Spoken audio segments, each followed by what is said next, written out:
கோவை மாநகராட்சியின் சார்பில் RS புரம் மாநகராட்சி கலையரங்கில் நம்ம பள்ளி சிகரத்தை நோக்கி என்ற தலைப்பில் கல்வி திருவிழா நடந்தது. கல்வி கண்காட்சி அரங்குகள், ஓவிய போட்டி, வினாடி வினா ஆகிய போட்டிகளும் நடந்தன. கண்காட்சியில் தொழில்நுட்பங்கள் குறித்த விளக்கங்கள், கோவை தொழிற்பயிற்சி கல்லூரியின் பயன், மாநகராட்சி பள்ளிகளில் தற்போது உள்ள வசதிகள், எதிர்காலத்தில் இடம்பெற உள்ள வசதிகள், ஆய்வகம், சுகாதார பாடத்திட்டம், மாணவ மாணவிகளின் சாதனையில் பெற்ற விருதுகள் ஆகியன இடம்பெற்றிருந்தன. ஒவ்வொரு துறையிலும் சுகாதாரத்துறை, கல்வித்துறை, விஞ்ஞானத்துறையிலே கணினிமயமாக்கப்பட்ட அத்துணை துறைகளிலும் முன்னேற்றத்தை இன்றைக்கு மாநகராட்சி பள்ளிகள் கண்டுகொண்டிருக்கிறது.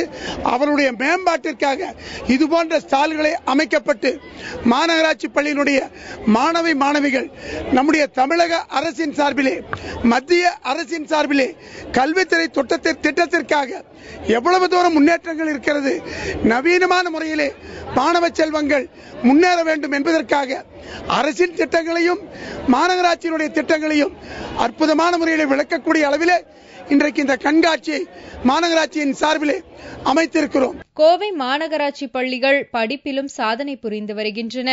மாநகராட்சி பள்ளிகளில் படிப்பது பெருமையாக இருக்கிறது என்று மாணவிகள் தெரிவித்தனர். கார்ப்பரேஷன் ஸ்கூல்ல நல்ல மார்க் எடுத்தவங்களுக்கு இந்த மாதிரி கண்காட்சி வச்சு இது பண்றது ரொம்ப யூஸ்ஃபுல்லா இருக்கு.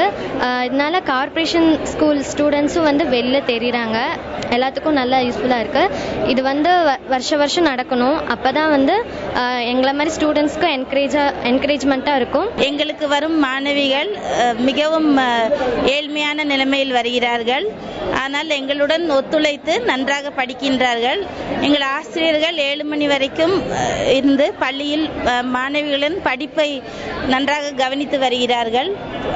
மாணவிகளும் உற்சாகத்துடன் ஒத்துழைக்கிறார்கள். தனியார் பள்ளிகளுக்கு இணையாக கோவை மாநகராட்சி பள்ளியும் தனது கல்வி தரத்தை உயர்த்தினால் கோவை வாசிகளுக்கு வரப்பிரசாதம்தான்.